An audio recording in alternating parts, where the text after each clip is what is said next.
I have the honor to introduce Boyd McKamish.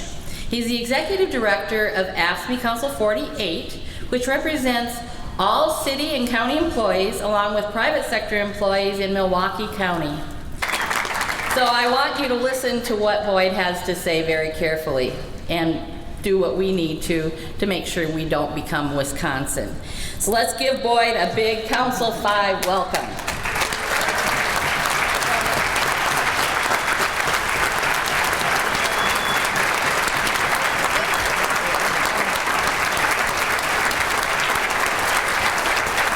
All right, good afternoon, Council 5, Minnesota. How's everybody doing? Good. I tell you, it's good to be here. It's good to be amongst brothers and sisters. It's good to be amongst friends.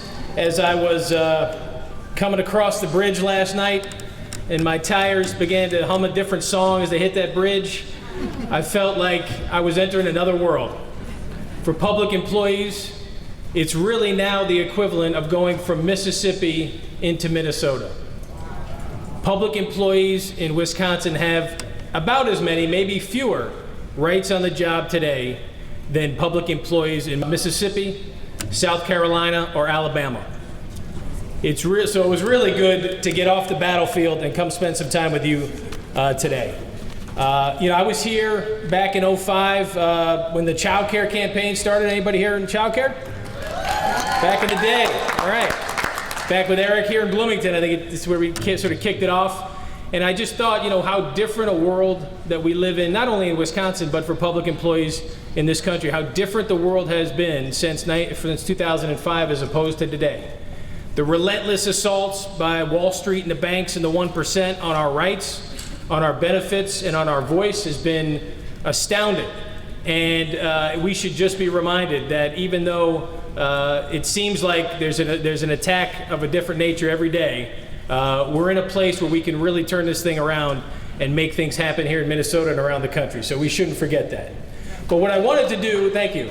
But what I wanted to do today with you is really spend a little bit of time as you prepare for your elections that are coming up and the politics of this state to think about Wisconsin and this whole idea, which we still wrestle with every day, which is how could what happened with Act 10 have happened in Wisconsin? We should remember that Wisconsin is the birthplace of the progressive movement. 100 years ago, farmers and workers got together and created secret societies to vote out the railroad robber baron politicians that were running the state.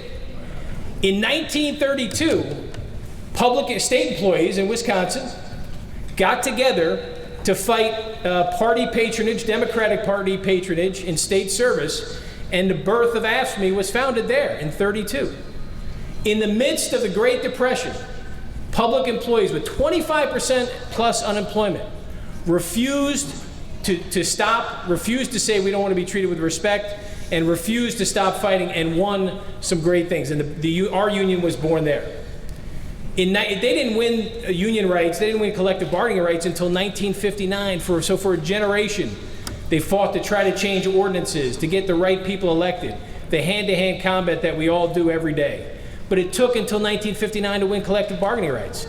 It took until the mid-'70s to win arbitration. And then what happened?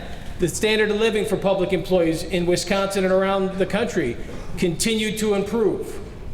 People were living better. People had a real voice on the job. I don't want to paint too pretty of a picture. I mean, it's always been tough, right? But things were better for sure. There was a sense that public employment was a dignified occupation and that we did what we said we do, which is to serve the public. We went through a generation. What happened then? We had the election of 2000, the stolen election of 2000. We had 9/11. Fear spreads across the country, right? We had the financial collapse thanks to Wall Street in '08. And suddenly the conditions became right for the Wall Street and the bankers and the 1% to try to win back our rights. They have been talking about this since the Great Depression. How do we get back those special rights that workers won during the Depression? How do we get them back? They think now is the time. And they, punched a hole through our armor in Wisconsin. We're going to get them back. But we should be under no illusion that whether it's here in Minnesota, in New York State, California, they are coming for everything. So let me share with you what Wisconsin was like for all public employees the day after Act 10 was signed. In a matter of 10 seconds, as Scott Walker signed that document, everything changed, our world changed. So here is what Minnesota would look like the day after a governor and legislature passed something like Act 10. And immediately, across the board, because it'll all be done under the veil of some budget crisis. You've all heard that for a long time now, right? What will happen is that everybody in this room and all of your members will take something like a 20% wage increase. Cut. Yeah, I'm sorry, increase. I say increase. Sorry, decrease. Just making sure people are paying attention here. Thank you. All right. 20% across the board of your salary will go back into your pension and your health care. What happened in Wisconsin was 175,000 people, when they were silenced through Act 10, that 20% they had to pay, that adds up to about $320 million a year out of workers' pockets into the pension and into the healthcare system. What Scott Walker did the next day was to sign a bill that cut the taxes of corporate Wisconsin by, can you guess how much? $320 million. It was one of the single greatest tax passbacks, redistributions of wealth from working folks to the wealthy we'd seen in a long time. So that's the first bit of business, 20% wage decrease. Your right to strike, I know we had arbitration in Wisconsin. Your right to strike more than likely will be gone, right? So think about how you've used the right to strike in bargaining and negotiations and politics in this state now. How important has that been to you to have some success in the bargaining process? Huge, of course. What would you do if you didn't have it? What would you say to those smirking department heads when you don't have the right to strike anymore? Not much, right? You lose your voice for sure. But if that weren't bad enough, you have to understand that the whole process of collective bargaining not only will be gone, but it will be made illegal. And there's a reason we use the term illegal, or they use the term illegal. It's very important because what it does is it sends a chilling effect to every of the smallest municipalities in the state. Don't talk to the union. Don't talk about anything related to work. Collective bargaining becomes illegal. Now let me ask you. You go to work the next day and you inform your members of these new changes. What would they say to you? Where was the union? What's the union? We don't have a union anymore, right? Right? Well, it gets even worse. Dues deduction, which is obviously the lifeblood of the organization, is what we use to keep the bandits back, keep the lights on. That goes away too. Dues deduction becomes illegal. It is no longer legal for employers to deduct union dues on behalf of the union. So how do you collect dues? One-on-one. One-on-one. We're going to be just like John Lewis back in the coal mines, the turn of the last century, right? Standing outside that coal mine, hand collecting dues, or maybe people will do it by credit card, or bank draft. But it's going to be like your local unions become like convenience stores, right? You got to sign people up to pay. Their cards go bad. You have to go get the money. You have to go find them, get a new card number. You become little mini bankers. So if you can't get a contract, you can't deduct dues, you can't go on strike, what can you do? Not much. So what do your members begin to say? Why would I join the union if you can't get me anything? The members that don't understand will say that. The good guys will stick around, right? But the rank and file, most rank and file folks say, when you win something, I'll join maybe. But the only way you can get things is try to get an ordinance passed or maybe get some work rule changed. But it's all non-binding. It's all non-binding. It's entirely at the mercy of the employer. And what you find quickly is even those good employers, the people that you thought had respect for you, you thought that maybe dealt with you in good faith, it's amazing to find out what happens with the boss when they don't have to deal with you. Because suddenly, nobody wants to talk to the union during the day, right? So imagine the world that you are living in right now. And again, you should all be immensely proud of the work that you do. You are one of the shining beacons of our union nationally, right? Imagine with a stroke of a pen, all of that gets taken away. What do? That's the problem. That's the very sober reality of what we are faced with in Wisconsin, and what will happen if the right wing, the conservatives, and the 1% get a hold of your legislature and the governor's mansion. So that's bad, right? I mean, on a working basis, because let's be honest, you know that district manager or that department head who you've been embarrassing in grievances and in contract negotiation for the last 20 years? He's got a list, right? His top 10 list. Every boss has one. And I'm willing to wager that most people in this room are on somebody's top 10 list. If I could get those others, ooh, boy, I'm going to get them. I'm going to get them. And what happens is now, again, just cause is gone. There's no grievance procedure. Maybe you have one, but a lot of times we find now we have these sort of silly processes for people to get disciplined. But even if somebody, like a school board, rules in the favor of the employer, a lot of times the superintendent will say, "Now let's try that again. Let's do that over." And we actually will have 2 hearings, right? So that list, that top 10 list that all of you are on, right? That list is coming out. And those managers are coming after folks. And that's what has happened in Wisconsin. You know, the good trade unionists are the first ones to start getting a hard time. The members of our union that are more senior, right, because there's no seniority protection anymore. If you're an older employee and you use a lot of health care and you're not as fast as that 22-year-old that just started last week, that I pay half of what I pay you, you're on the list. And quite frankly, as we all know, unless you can prove that systemically, you are out the door. They will find a way. And we fight that all the time, but it would be lying to you if I didn't say that happens all the time. This is one of the most aggressive, powerful management grabs we've seen in 50 or 60 years.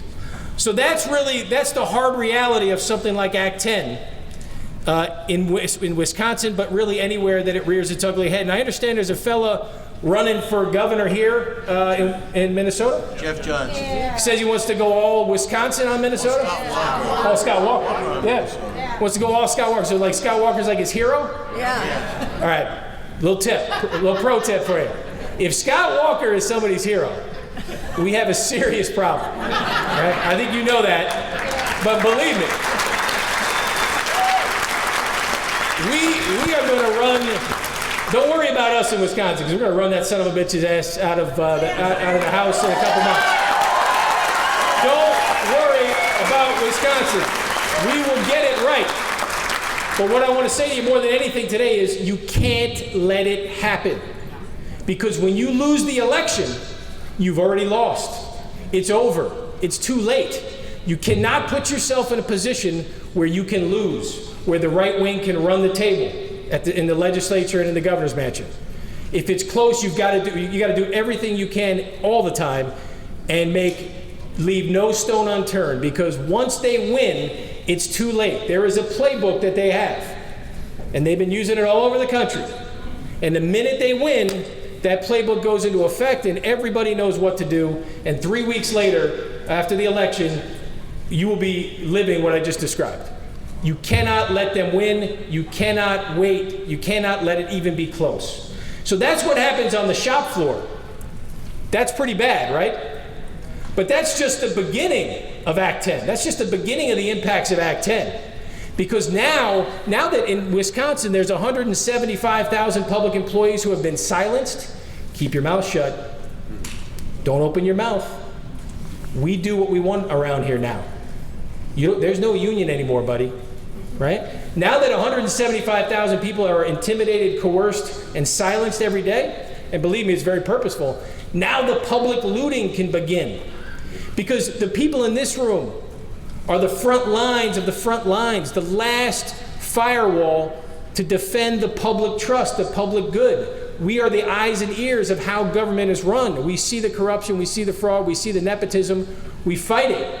Now that you're silent, now we can loot. Let me tell you how we loot. Scott Walker has cut funding for education by $1.6 billion. Rolled that right over into nice corporate tax cuts. He's increased the taxes on seniors by $70 million. He said, as I said earlier, $320 million coming out of public employee pockets for benefits now, directly rolled over to the private sector, right? He's kicked 45,000 people off what we call Badger Care, sort of the Medicaid, Medicare programs of the state, right off the rolls. He's cut $320 million out of the university system, the technical college and university system. There's only one way the right wing and the 1% and the banks can do that, is that when you're silenced. They could never get away with that with an active and aggressive, strong public union workforce. They know that. That's what this is all about, right? So they do all that. They cut all the services. They roll the money over to the rich. Then they redistrict and give themselves a 3% advantage in every district in the state. So they got a 3% voting lead before the election ever happens.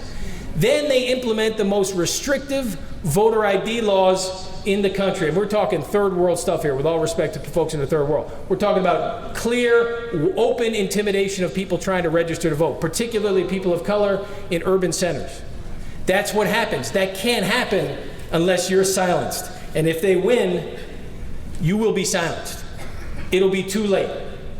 So, as I've said, we're going to get Scott Walker. We're going to get those bastards once and for all. We will win collective bargaining back. I don't care for all of us in Wisconsin. If it's our last breath, to our last breath, we will win it back. But what has to happen?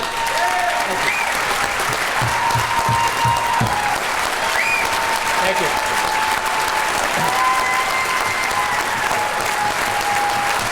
Thank you.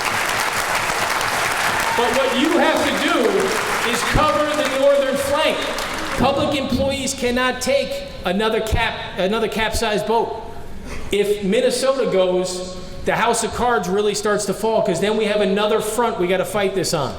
And it's a long battle, it's a hard battle, and it's going to take a while to get it back. So you are really the firewall here in the Midwest, and you know better than me.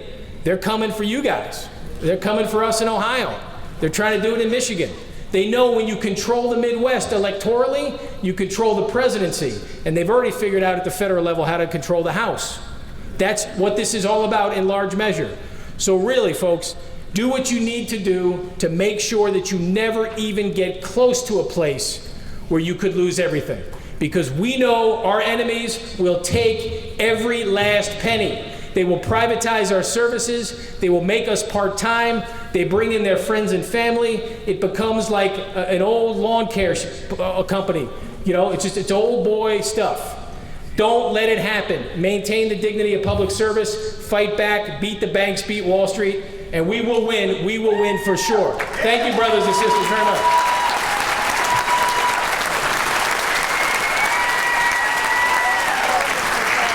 Are we standing?